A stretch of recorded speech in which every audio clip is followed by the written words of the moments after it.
ನಮಸ್ಕಾರ ಫ್ರೆಂಡ್ಸ್, ನಾನಿವತ್ತು ಜೀರಾ ರೈಸ್ ಮತ್ತು ದಾಲ್ ಯಾವ ರೀತಿ ಮಾಡೋದಂತ ಹೇಳ್ತೀನಿ ಬನ್ನಿ. ಫಸ್ಟ್ ದಾಲ್ಗೆ 2 ಈರುಳ್ಳಿ, 2 ಟೊಮ್ಯಾಟೊ, ಕೊತ್ತಂಬರಿ ಸ್ವಲ್ಪ, 5ರಿಂದ 6 ಹಸಿಮೆಣಸಿನ್ಕಾಯಿ ಕಟ್ ಮಾಡಿ ಇಟ್ಕೊಂಡಿದ್ದೀನಿ, ಕರಿಬೇವು ಸೊಪ್ಪು. ನೆಕ್ಸ್ಟು ತೊಗರಿಬೇಳೆನ 1 ಲೋಟ ತೊಗರಿಬೇಳೆಗೆ 1/4 ಲೋಟ ಹೆಸರುಬೇಳೆನ ತೊಳೆದು ಇಟ್ಕೊಂಡಿದ್ದೀನಿ. ನೆಕ್ಸ್ಟು ಕುಕ್ಕರ್ ಇಟ್ಟು ಅದರಲ್ಲಿ ಎಣ್ಣೆ ಕಾದ್ಮೇಲೆ ಸಾಸಿವೆ, ಏಲಕ್ಕಿ, ಪಲಾವ್ ಮೊಗ್ಗು, ಪಲಾವ್ ಎಲೆ, ಶುಂಠಿ ಬೆಳ್ಳುಳ್ಳಿ ಪೇಸ್ಟು, 2ರಿಂದ 3 ಹಸಿಮೆಣಸಿನ್ಕಾಯಿ, ಕಟ್ ಮಾಡಿ ಇಟ್ಕೊಂಡಿರೋ ಈರುಳ್ಳಿ ಹಾಕಿ ಸ್ವಲ್ಪ ಫ್ರೈ ಮಾಡ್ಕೊಳ್ಳಿ. ನೆಕ್ಸ್ಟ್ ಅದಕ್ಕೆ ಕಟ್ ಮಾಡಿ ಇಟ್ಕೊಂಡಿರೋ ಟೊಮ್ಯಾಟೊ, ಕರಿಬೇವು ಸೊಪ್ಪು, ಸ್ವಲ್ಪ ಕಸೂರಿ ಮೇಥಿ ಆ್ಯಡ್ ಮಾಡಿ, ಇದು ಒಳ್ಳೆ ಫ್ಲೇವರ್ ಕೊಡುತ್ತೆ.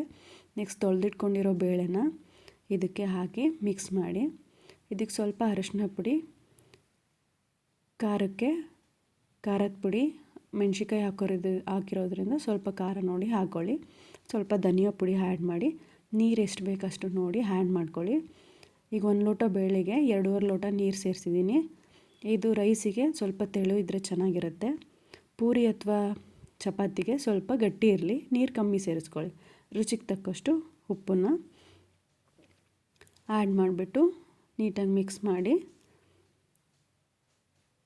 ಫೈನಲಿ ಇದಕ್ಕೆ ಕೊತ್ತಂಬರಿ ಸೊಪ್ಪನ್ನು ಆ್ಯಡ್ ಮಾಡಿ 2ರಿಂದ 3 ವಿಷಲ್ ಬಂದರೆ ನಿಮಗೆ ದಾಲ್ ರೆಡಿ ಆಗುತ್ತೆ.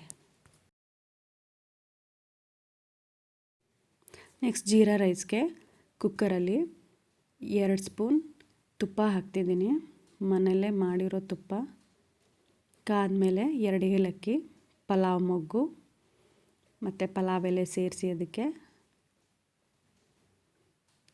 3ರಿಂದ 4 ಕಟ್ ಮಾಡಿ ಇಟ್ಕೊಂಡಿರೋ ಹಸಿಮೆಣಸಿನ್ಕಾಯಿ ಮತ್ತು ಜೀರಾ ರೈಸ್ಗೆ ಜೀರಿಗೆ ಸ್ವಲ್ಪ ಜಾಸ್ತಿನೇ ಇರಲಿ, ಕರಿಬೇವು ಸೊಪ್ಪು, ತೊಳೆದಿಟ್ಕೊಂಡಿರೋ ಅಕ್ಕಿ.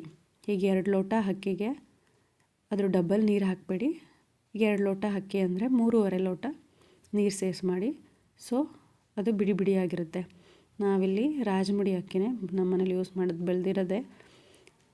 ಮನೇಲೇ ಬೆಳೆದಿರೋ ಅಕ್ಕಿ ರಾಜಮುಡಿ ಯೂಸ್ ಮಾಡ್ತೀವಿ. ನೀವು ಬೇಕಿದ್ರೆ ಜೀರಾ ರೈಸ್ ಯೂಸ್ ಮಾಡಿ. ಅದಕ್ಕೆ ನೀರು ಆ್ಯಡ್ ಮಾಡಿದ್ದೀವಿ, ಅದ್ರ ಡಬಲ್ ಹಾಕಬೇಡಿ, ಡಬಲ್ಗಿಂತ ಸ್ವಲ್ಪ ಕಮ್ಮಿ ಹಾಕಿ. ರುಚಿಗೆ ಎಷ್ಟು ಬೇಕಷ್ಟು ಉಪ್ಪು ಹಾಕಿ, ಫೈನಲಿ ಕೊತ್ತಂಬರಿ ಹಾಕಿ ಲಿಡ್ ಕ್ಲೋಸ್ ಮಾಡಿ 2 ವಿಷಲ್ ಬಂದರೆ ನಿಮಗೆ ಜೀರಾ ರೈಸ್ ರೆಡಿ ಇರುತ್ತೆ. ಫೈನಲಿ ಜೀರಾ